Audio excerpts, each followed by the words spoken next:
రాజకీయాల్లోకి రావడానికి నేను చాలా ఆలోచించాను. నిలబడగలమా లేదా, తట్టుకోగలమా లేదా. అన్నిటికంటే కూడా నేను మొన్న తెనాలి సభలో కూడా చెప్పాను.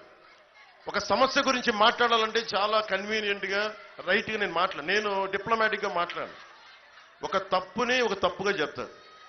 ఒక సమస్యని వేలెత్తి చూపించానంటే అది వేలెత్తే చూపిస్తా. ఓట్ బ్యాంక్ పాలిటిక్స్ నేను చెయ్యను.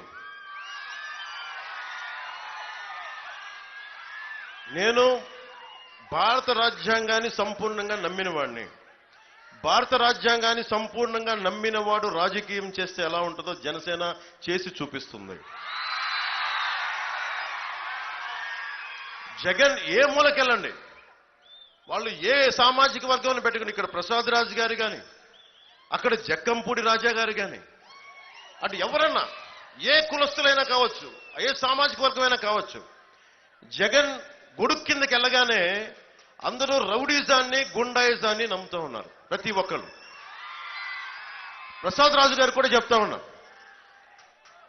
ప్రజలకు కూడా నేను చెప్తా ఉన్నా, జగన్కి ఊహ ఏంటంటే నేను ఒక నాయకుడిని అనలేను అని.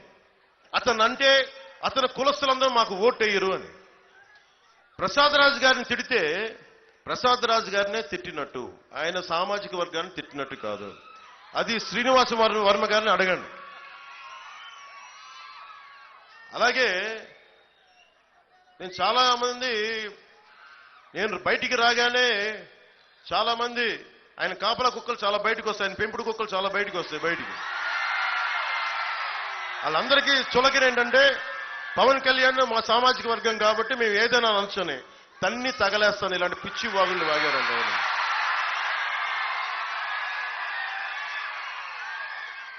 మేము కాపు డాష్లండి అంటే పట్టకార పెట్టి 4 బయటికి లాగుతాను. జాగ్రత్త. పిచ్చి మాటలు మాట్లాడకండి. ఫోన్లే కదా అని చాలా సార్లు వదిలేస్తా ఉంటారు.